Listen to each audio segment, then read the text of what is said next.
Hey friends, we are starting Chapter 5 of Serafina and the Black Cloak by Robert Beatty. Welcome back, friends. We are on Chapter 5 of Serafina and the Black Cloak, and I can't wait. So we are just going to get started, because holy moly, this is crazy pants. I know I said that last time, but it just gets better. So let's get started.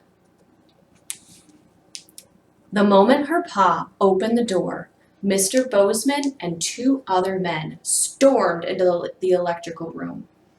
Serafina clung to the metal racks on the ceiling, hidden among the hundreds of thick copper wires that ran to the floors above.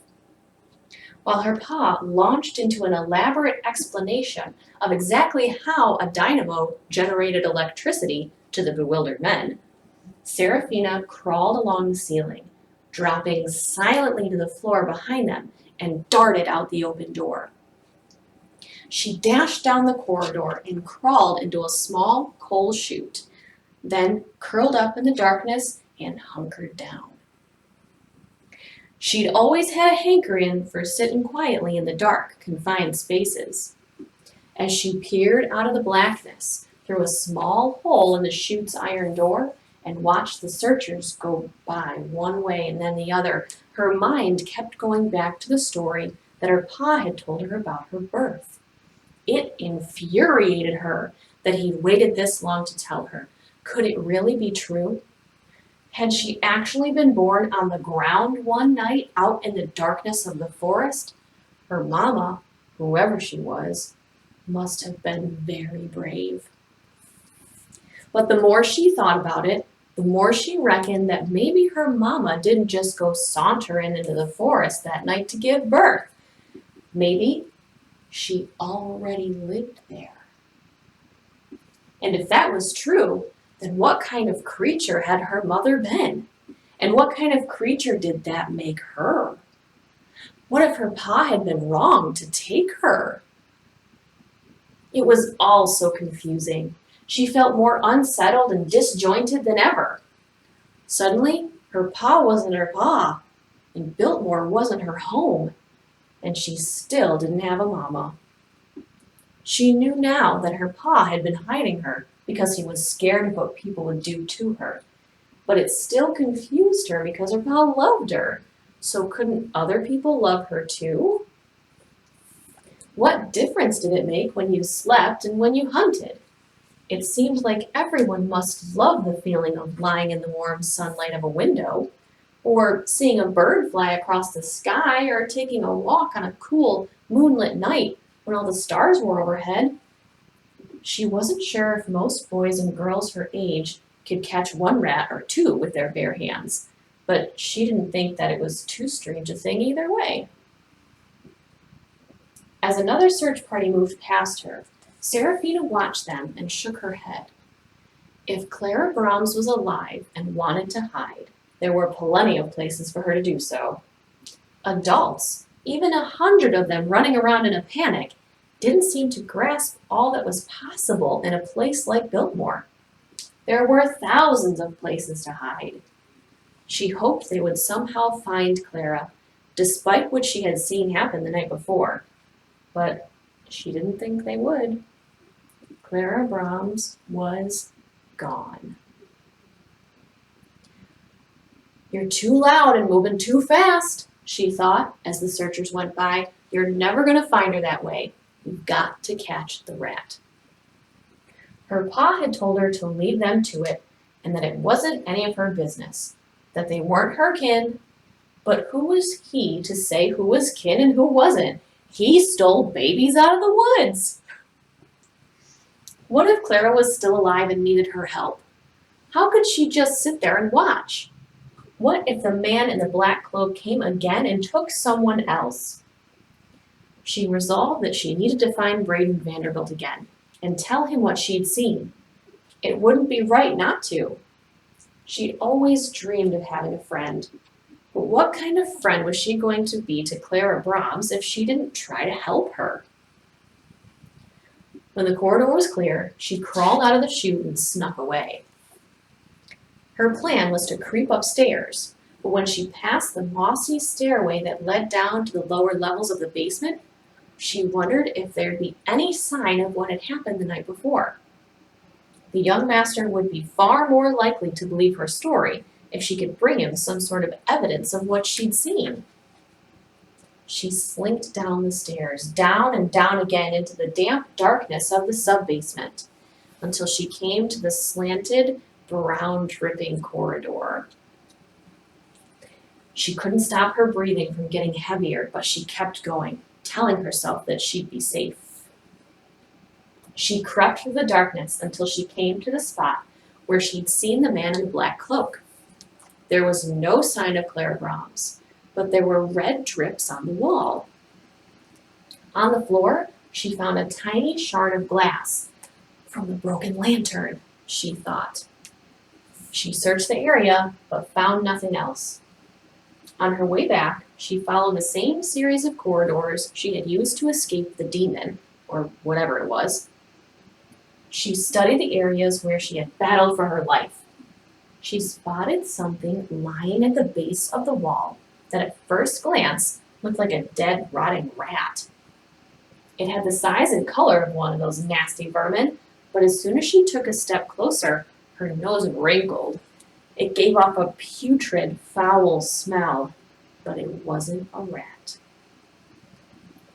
She clenched her teeth and got down on her hands and knees and examined it. It was a glove lying crumpled on the floor.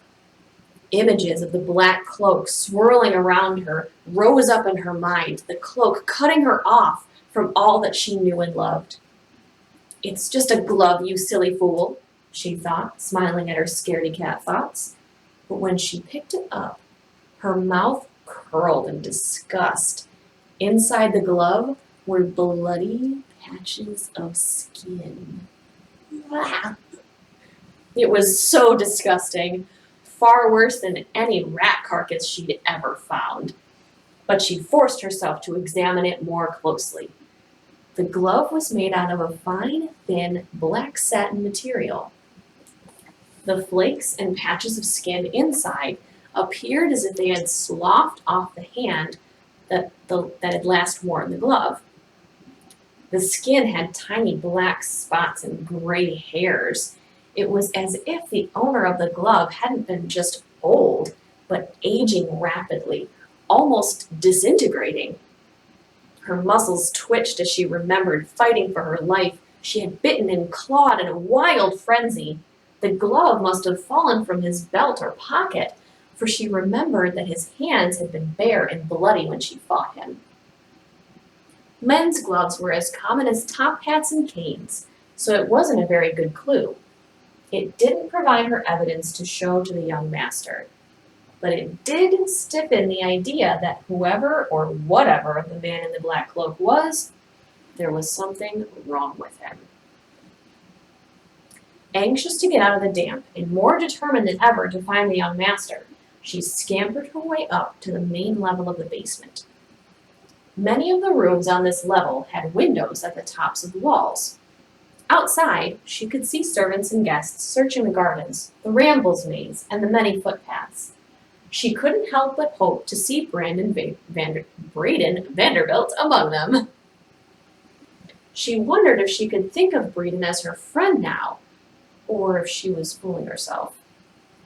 The God's honest truth was that she didn't even know what a friend was, other than what she'd read in books. If you meet someone face to face and they don't hiss at you and bite you, does that mean you're friends? But when she thought about it a little more, she remembered that she did in fact merely hiss at the young master when they first met. So that wasn't ideal. Maybe they weren't friends at all. Maybe he thought she was nothing but a lowly dirt scraper from the basement, and she didn't warrant a second thought. She probably would have told him right off that she was the CRC. That would have been a lot more impressive. As it was, she just wasn't sure what sort of impression she'd made, except that she was dirty, rude, unkempt, and had bad hair. She darted up the stairs to the first floor. She took advantage of the chaos of the search to scurry unseen from one hiding spot to another. She moved silently, padding swiftly on soft feet. The adults spoke so loudly and made such a galumphing noise when they stomped all over the place that they were pretty easy to avoid. She dashed over to the winter garden, where she hid beneath the fronds of the tropical plants. As Mrs. Vanderbilt and two servants hurried down the corridor, Serafina scooted into the billiard room and made a narrow escape. She thought that even her rodent enemies would have been impressed by her quickness of foot on that particular maneuver. Walled in rich oak paneling and appointed with soft leather chairs, the billiard room smelled of cigar smoke. Deep-hued oriental carpets covered the floor. Black wrought-iron lamp fixtures hung down from the ceiling over the game tables. Animal heads and hunting trophies lined the walls. She liked those. The trophies on the walls reminded her of the rats she'd killed and laid at her pa's feet. So she and the Vanderbilts had that much in common. On the other hand, she had stopped doing that when she realized that it was the catching she liked more than the killing. Just as she was about to leave the room, a footman came in with one of the maids. Serafina quickly dove beneath the billiard table. "Maybe she's giving us the slip at every turn, Miss Whitney," the footman said, leaning down to look under the billiard table just as Serafina darted behind the sofa. "She could be just about anywhere, Mr. Pratt," Miss Whitney agreed, looking behind the sofa just as Serafina hid in the green velvet curtains that adorned the windows. "Do you know if anyone has checked the pipe organ?" Mr. Pratt asked. "There's a secret room hidden back there." "The girl is a pianist, so she might be curious about the organ," Miss Whitney agreed. Taking a quick breath and using the curtain for cover, Serafina climbed up the window stile, lickety-split, then wedged herself into the uppermost corner of the window. She had just enough time to see that Mr. Pratt was wearing white gloves, a black tie, and a black and white footman's livery, but she took special notice of his black patent leather dress shoes. "What do you mean she's a pianist?" Mr. Pratt asked. "Tilly on the third floor told me the girl's some sort of musical prodigy. Gives piano concerts all over the country," Miss Whitney said, as she ran her hands through the curtains where Serafina had just been hiding. Serafina held her breath and stayed very still. Miss Whitney was so close to her now that she could smell her sweet lavender and rose perfume. All Miss Whitney had to do was pull back the curtain and look up, and she'd see Serafina clinging there with a Cheshire smile. Despite her fear of being seen, Serafina couldn't resist noticing the details of the maid's outfit. She loved the pretty pink uniform with its white collar and cuffs, which the maids wore in the morning before changing into their more formal black and white uniforms in the afternoon. "Come on, there's no one in here," Mr. Pratt said. "We'll check the pipe organ." Serafina breathed a sigh of relief as Miss Whitney walked to the other side of the room. Mr. Pratt pushed the oak-paneled wall just to the right of the fireplace. "Oh my!" Miss Whitney said in surprise, laughing nervously as a concealed door opened up. "I've cleaned this room countless times, and I never knew that was there. You're always so clever, Mr. Pratt." Serafina rolled her eyes at Miss Whitney's silliness. The maid was obviously besotted with this know-it-all footman. Serafina liked Miss Whitney, but she could sure use some help learning how to sniff out a rat. And that was exactly what Serafina thought about Shiny Shoes Mr. Pratt. Mr. Pratt laughed, clearly pleased with Miss Whitney's reaction to his little trick. "How do you know about all these secret things?" Miss Whitney asked him. "Do you skulk through the rooms at night when everyone else is sleeping?" "Oh, I'm full of surprises, Miss Whitney, and not just about a little girl in a yellow dress. You wait and see," he said. "Come on." Yellow dress? How did he know what Clara was wearing when she disappeared? There was something about this footman that Serafina didn't like. He was too slick, too flirty, too tricky in his hoity-toity black livery, and she didn't trust him any more than she trusted a rat in the pastry kitchen. "I wouldn't go in there if I were you," she wanted to shout to Miss Whitney as they passed through the concealed door, but instead she listened to the rat's footsteps. They were similar to the footsteps she'd heard in the basement the night before, but he and Miss Whitney disappeared into the wall too quickly for her to be sure, one way or the other. As soon as they were gone, she climbed down and checked the area to the right of the fireplace to make sure she'd be able to find the concealed door if she ever needed it. A concealed door could be a very useful thing to a girl of her particular occupation. Measuring 3 oak panels tall and 2 oak panels wide, the door was disguised to look exactly like the wall. There was even a framed picture hanging there, a weirdly realistic tintype of a white-haired old man that she guessed was probably Mr. Vanderbilt's long-dead grandfather, Cornelius Vanderbilt. It pained her to think that not only did she not have a grandpa to tell her stories about the old times, she barely even had a pa anymore. He was just someone who found her in a bloody heap and decided to steal goat's milk to keep her alive in his toolbox. He could be anybody. And she was still mightily perturbed at him for not coming straight with her sooner. Below the hunting trophies that loomed above, the wall was covered with portraits of Vanderbilts: mother, father, grandmother, grandfather, brothers and sisters and cousins. She found herself instinctively searching the faces to see if any of them resembled her. Was Clara Browns alive someplace, wondering if her mother had forgotten her, just as Serafina often wondered about her own? But the difference was that Mrs. Browns hadn't forgotten her daughter, would never leave her behind. Clara Brown's mother was still looking for her. Serafina stepped closer to the wall of pictures. The last picture was another depiction of old Cornelius, the patriarch of the Grand Vanderbilt family, walking proudly beside one of his iron steam trains, the blur of his motion giving him a ghost-like quality. It put shivers down her spine just looking at it. But the picture had gone a bit cattywampus when Mr. Pratt and Miss Whitney went through, so she straightened it out. When she touched the door, it glided open on smooth, well-oiled hinges. She took a deep breath and slipped through. To her surprise, the secret door led to the smoking room. From there, she found a similar passage into the gun room, with its racks of rifles and shotguns protected by panes of glass. Seeing her reflection in the glass, she spit on the back of her hand and wiped her face until she got a few of the larger smudges off her cheeks and chin. Then she smoothed her long, brown-streaked hair behind her ears in a few quick movements. She stood there and stared at herself, wondering.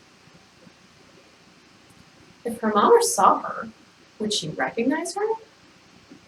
Would she hug her and kiss her, or would she look the other way and just keep walking? When strangers saw her, what did they think? What did they see? A girl or a creature? As a group of estate guests walked past the room, she heard them talking in hushed voices that perked up her ears. "I'm telling you, it's true," a young man whispered. "I heard about it too," whispered another. "My grandmama told me that there's an old cemetery out there with hundreds of gravestones, but the bodies are missing." "I heard there's an old village," said a third voice. "It's all overgrown and taken back by the forest, like everyone who lived there abandoned their houses." Serafina had heard the tall tales passed around among the kitchen folk at night, but she'd never been too sure whether she was supposed to believe them or not. Every place she went in the house that day, she overheard conversations. Gentlemen discussing whether detectives should be called in to investigate the missing child, servants trading stories about suspicious guests, and parents arguing about the best way to protect their sons and daughters from getting lost in the giant house without being rude to the Vanderbilts. And now they were talking about the old cemetery in the woods. She kept thinking about the man in the black cloak.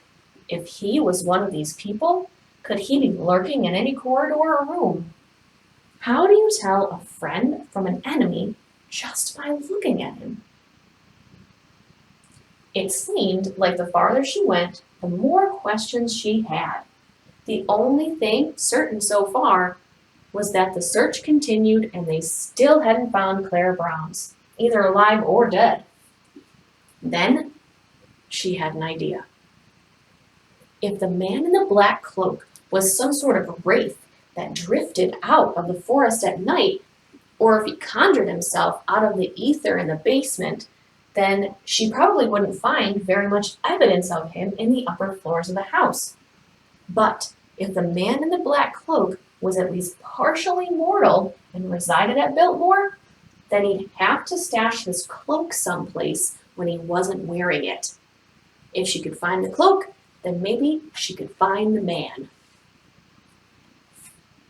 The closets and storerooms throughout the house were some of her favorite hiding spots, so she knew them well. When ladies and gentlemen came to Biltmore, they usually exited from their carriages at the front door. But in bad weather, they used the covered porta coche at the north end of the house, near the stables.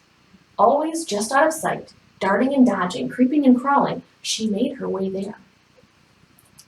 The coat room was dark and cramped, which suited her just fine. She loved closets. As she pushed her way through the thick forest of coats, cloaks, stoles, and capes, she searched the hangers one by one, looking for a long black satin cloak. When she reached the back wall of the coat room without finding it, she couldn't help but feel a pang of disappointment. As she crept out of the coat room, she realized that she'd have to go to Braden without any proof. But the truth was that she hadn't been able to find him either. "You've got to think, girl," she heard her pa telling her in the tone he used when she couldn't reckon one of her lessons. "Use what you know and think it through." An idea came to her. Knowing what she did about Braden Vanderbilt, he'd either be with his dog or his horse, or both.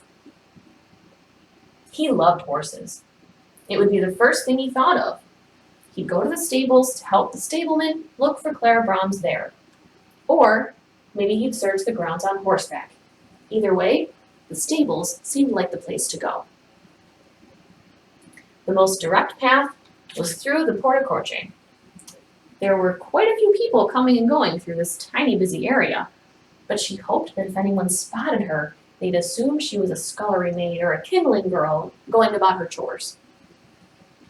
She took a deep breath and ran down the steps toward the archway that led to the stables.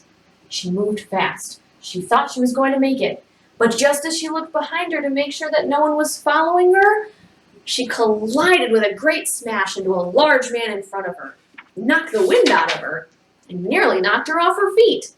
But the man grabbed her by the shoulders and held her up with a brutal grip.